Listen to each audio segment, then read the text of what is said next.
Hey guys, I'm so excited to come back to you after a little hiatus on solo episodes because I was in massive sprint mode in business the past couple of months. But so excited to come back to you guys. Today is an episode around my thoughts on how does running 13.1 miles, a half marathon, equates in business. There were so many parallels while I was running my race the other day that I thought I have to do a podcast episode on this race. If you've been listening to my podcast for a while, last year I ran a half marathon around the same time. And I actually did a pre-race episode about training and the parallels to business. I never came back and did an episode about the actual race day itself. And so that's why I'm here. If you're new to listening to me and you're watching me live over on LinkedIn, Melissa Henault here, huge advocate of the mission I have to create more modern entrepreneurs who are not just focused on business strategy, but realize the whole self is wildly important to be wildly successful in business. And so I think that this episode is really timely with my mission in 2023. So let's get into it. Okay. Let's get into the parallels of enduring a 2.5-hour race, going over 13 miles, clicking over 1 foot at a time over and over and over again. What does that have to do with business? Let me start with the pacer. So the moment I got in line for the race, I found the guy holding the stick with my mile pace goal, which I'm not a fast runner. My goal was to run 1130 miles. My race, 1130 miles. My race last year, I finished with at about 12 minutes and 45 second miles per mile, right? So my goal was to shave 1 minute and 15 seconds off my total race pace per mile, if that makes sense. So I found the guy with a stick who was going to be my pacer. And he was my shining light. He was my guiding light. He was my Sherpa the entire race to help me stay on track, stay on pace constantly.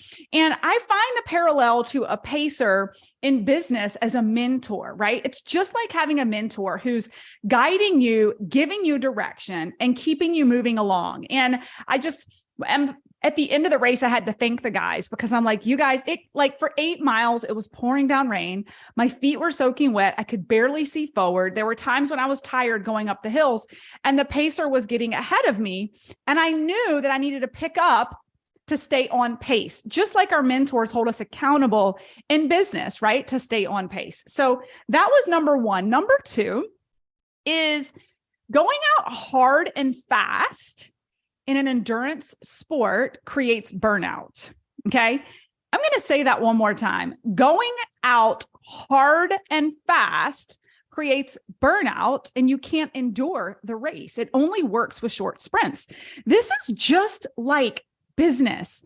I see so many people perceivably burn out in their business and they're not actually burnt out. It's because they went at a pace that was not sustainable, right?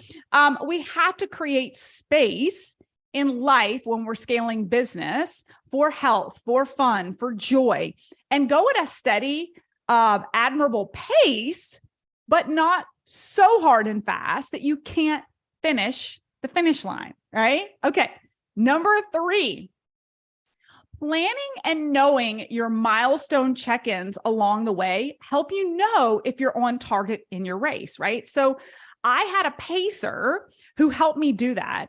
But I also had a watch with a GPS, which also helped me know where I was. So I had milestone goals at each quarter of the race to know where I was as well, right? This is just like business.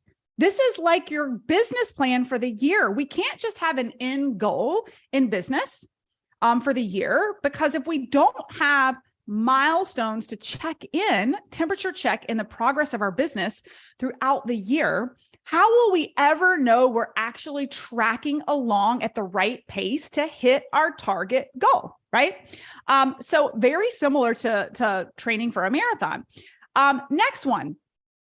I talked about rain, right? The weather. Okay. Weather can change on a dime. It was raining and then it was pouring down rain. Then it was slightly raining and then there was a ton of sun out and I didn't bring my glasses and I couldn't see because it was overcast earlier and I didn't want to bring the gear with me, right? We have to have the mental tenacity and expect bad weather in a race and still move and push through with the end goal in mind. It's just like business. There's going to be good days. There's going to be bad days, right? But we have to have the mental tenacity to know that when we're in the undercurrent, when we're in a bad day, there's a good day ahead, right? I have survived all of my bad days, right? And I was telling myself that in the run. I have run through rain before. It is just wet. It's totally fine, right? You can't control the weather, right? There are going to be moments in business where you can't control what's coming at you, but you can control how you respond to it, right? Okay. Another one. It is the hardest right before you cross the finish line. The last quarter mile after running nearly 13 miles, you're gassed out. Even though I paced myself well, right? There was, headwinds and rain, and it expended more energy than I anticipated because of the weather. And that last quarter mile was uphill and it was killer. And I must have told myself 15 million times, it's okay. You can just walk. You're almost there, right? But that was not my end goal. I had a target race time I wanted to hit, and I was not letting that pacer just run away from me, right? And so what I want to say here is, as I got to that last quarter to half mile, I saw so many people drop. They saw the hill and they just stopped. They started walking. And I heard the pacer say, "Come on, we've trained all our lives for this. Don't let this little hill ruin your goals," right? We've trained all our lives for this. Don't let this little hill ruin your goal. I saw so many people drop just less than a quarter of a mile from the finish line and walk the rest of the race, right? And here's the thing. I see this in business. So many of you are just 3 feet from gold in your business before you give up, right? You're 3 feet from gold in getting your results and you give up before you get there, right? We have to have the mental tenacity to cross the finish line, right? Okay. The next thing that I want to talk about is this power of 1%. If any of you guys follow me over on Instagram stories or Facebook stories, I shared my training all year long. My goal every week, if you'll recall, was to at least shave 1 second to 5 seconds off my mile pace each week during my training, right? If you can improve by 1%, just 1% every single week, how much do you improve in 52 weeks? 52%, right? And so what I have found is this is the same in business as it is in training for a half marathon.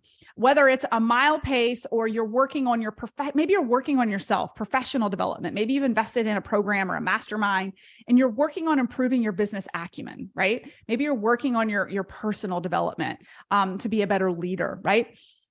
Day to day, that 1% increment every single week while training or improving yourself in business, you don't feel it. You look back and you're like, is this really even helping? Does this even really matter? You're not going to see the results overnight. You're not going to see the impact of that 1% push every single week until you get to the end and you look back and there's massive improvement. Think about it. My race last year, I shaved off 1 minute and 15 seconds per mile. I shaved 15 minutes off my race pace from the year before by simply just going a little bit faster every single week. This is the same in your business. This is the same in your business. When you're in the thick of it and you're doing all the work and you don't feel like you're getting the results, you must keep going at least 1% improvement every single week, because you'll hit a critical mass, critical momentum where you look back and you're like, holy hell, I don't even recognize my business. But it doesn't happen overnight. Right? All right. Next couple of things here. Breath is everything. Breathing helps regulate your heart rate. So in the middle of the race, there were times when I could feel, and I had my Whoop strap on, which monitors all the stress on my body. I could feel that I was getting into the heart rate zone that I didn't want to be in, up in that 90 to 100 percentile, especially when I was hitting hills, right? Where your lactic acid starts to be produced. You're going into you're metabolically, it's not good for you in an endurance sport. I'll just leave it there, right? What I harnessed to control my heart rate while running was my breath. It was conscious breathing in through my nose slowly and out through my mouth. And in a matter of minutes, I could bring my heart rate down when I felt the perceived exertion going up. This is no different than business. This is a modality I tapped into this past year to help regulate my nervous system when my nervous system was overridden with stress and anxiety about business, right? I tapped into breath work to regulate a dysregulated nervous system. The breath always wins. Shameless plug, by the way, I'm going to be launching an Unblock Your Business Hypno Breathwork group coaching program for 3 months. It starts in May, and I'm so excited to lift it up and off. If you're interested in that, definitely hit me up in the DMs, or I'm not sure that it's even actually on my website. So you'd have to hit me up in the DMs over on LinkedIn or Instagram. Okay. Now, couple more things, 3 more things I want to hit on. Treat yourself well, right? So while I was training for my half marathon, and this has been like a year-long journey for me, I have been a ninja with my sleep. I have been, because you have to sleep a lot when you're training really hard, right? I've been a ninja with my nutrition. I have cut alcohol almost exclusively out. And my health has become one of my main focuses in life because of not only how I perform as an athlete, but guess what? How I perform in business, right? How we treat ourselves. We should be, as entrepreneurs, treating ourselves as high-performing athletes. Why is that? Why is that? High-performing athletes know that they are the most valuable asset to producing a profit or revenue in their business. We are no different as entrepreneurs. How well are we taking care of ourselves so that we can perform at work? Think clearly, right? Be creative, make the right decisions, be energetically resilient when bad things happen, right? The better we take care of ourselves, the more resilient we are, right? Which brings me to my second to last light bulb moment around my race. And that is that what I realized is when we were hitting up the turnaround, there was this turnaround.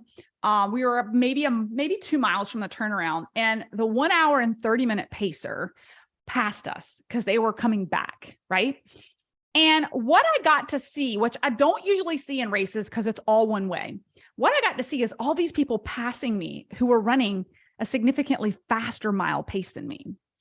And what I saw were people of all different shapes and sizes. And what I want to underscore here is that surely they all trained, right?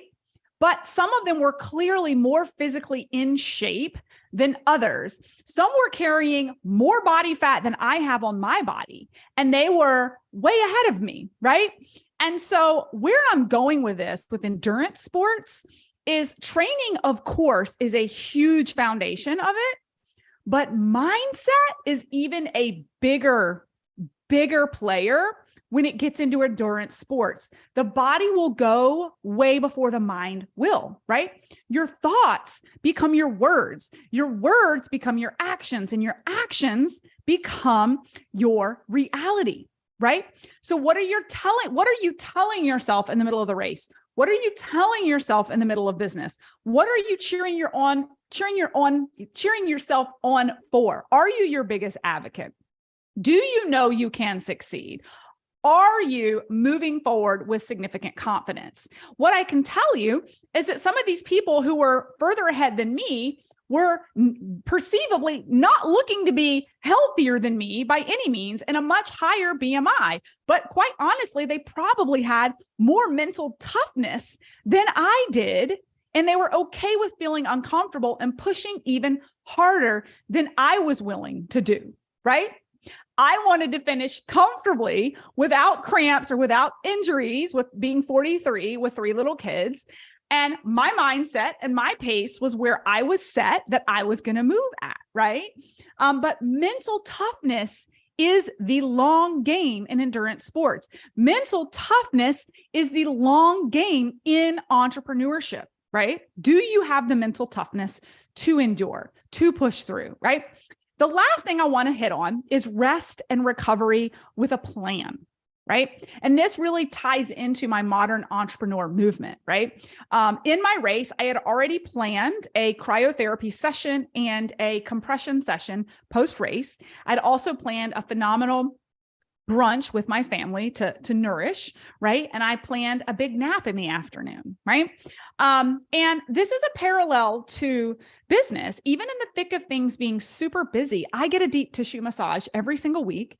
I meditate, I do breath work, I get in the infrared sauna, I do cryotherapy, I cold plunge, even in the middle of launches, right? Which is actually the most important. Are you creating recovery time in the fast-paced world of being an entrepreneur? Do you have a recovery plan? Again, another great parallel of this is I knew February and March were going to be batshit crazy. I knew this and I prepared and braced myself for it. We had a live event in Arizona, which was a huge heavy lift. We launched writing a book with our mastermind members. I had the largest launch we've ever had, scaled bigger than we've ever scaled, welcomed in way more clients than we've ever had. And it has been balls to the wall. However, I planned, and I had a half marathon, right? But I planned this incredible trip to St. John immediately after. So today, as I'm streaming live, it's Wednesday, we're catching a flight to St. John on Saturday. And we're going to be there for 7 days with the family with like 0 internet service, right? So are you creating recovery between your sprints? Because I'm here to tell you, if you start out with a sprint when you're actually in a marathon, you're going to burn out and never cross the finish line. We need to pace ourselves. We need to have the mental toughness and discipline, right? When motivation is no longer there, motivation doesn't keep us moving when we don't feel like it in business or in endurance sports. What keeps us moving is discipline, right? Do we have a plan and milestones to check in throughout the race, throughout the year with business, right? And all of this impacts our results, all of it. I hope you guys enjoyed this episode as much as I enjoyed pontificating all of these topics while I was running in the rain last weekend thinking, wow, there are so many parallels to endurance sports and being an entrepreneur. I've got to do a podcast on this. Hope you guys enjoyed it.